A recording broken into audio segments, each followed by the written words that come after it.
Hello everyone, this is Dr. Sheenam Bansal. So today we will talk about osteogenesis imperfecta. See, we have now, firstly we had four types. Now many types have been added. First, second, third, fourth, fifth, sixth, seventh. These are main types. In the first four types, there is collagen one defect seen only in the first four types, and type 2 and type 3 are autosomal recessive. Rest are dominant. And in type 1 and type 2, we see blue sclera. Type 5 is autosomal dominant. Hypertrophic callus is seen. Introitious membrane ossification is seen, and radial head dislocation, which is congenital, is also seen. So we give bisphosphonates here, that is pamidronate IV therapy.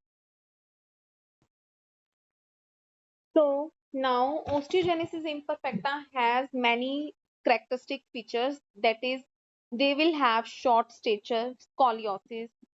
If the scoliosis is progressive and is more than 35 degrees, then we will have to do surgery.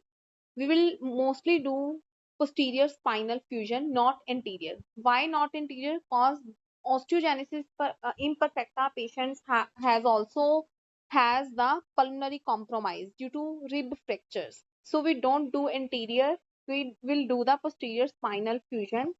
Ligamentous laxity is also seen, blue sclera, especially in type 1 and type 2. Hearing loss is seen, dental involvement, frequent fractures, Wormian bones, substitution of glycine with the different amino acid.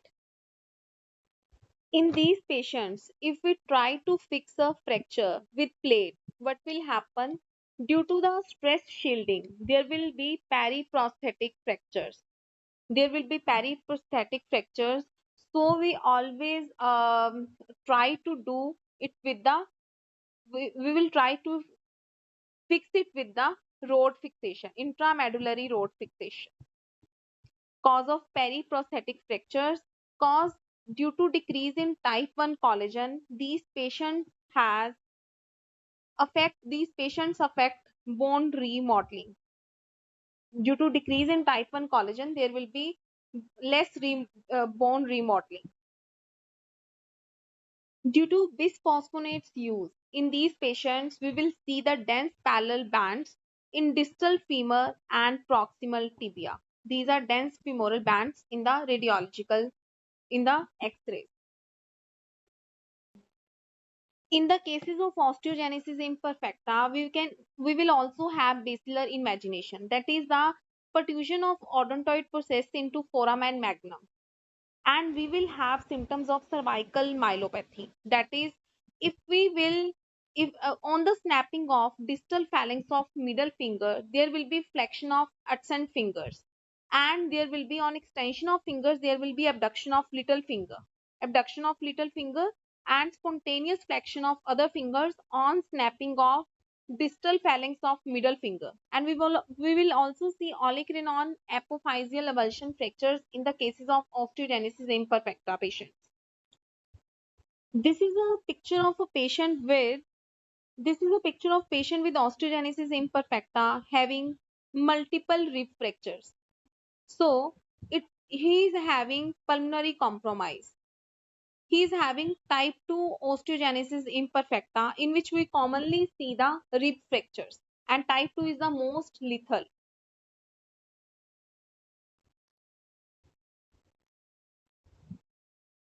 In the Marfan syndrome is autosomal dominant, in which we will see the fibrillin 1 gene defect. Osteopetrosis, in this there is decreased production of macrophage colony stimulating factor.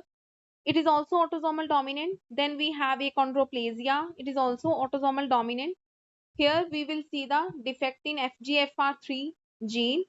Multiple epiphyseal dysplasia is of two types, 1 and 2. In the type 1, we will see the collagen matrix protein defect, and in type 2, we will see type 9 collagen defect. It is also autosomal dominant.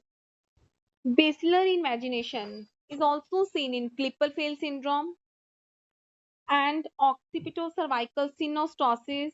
achondroplasia, osteogenesis imperfecta, Morque's syndrome, spondyloepiphyseal dysplasia.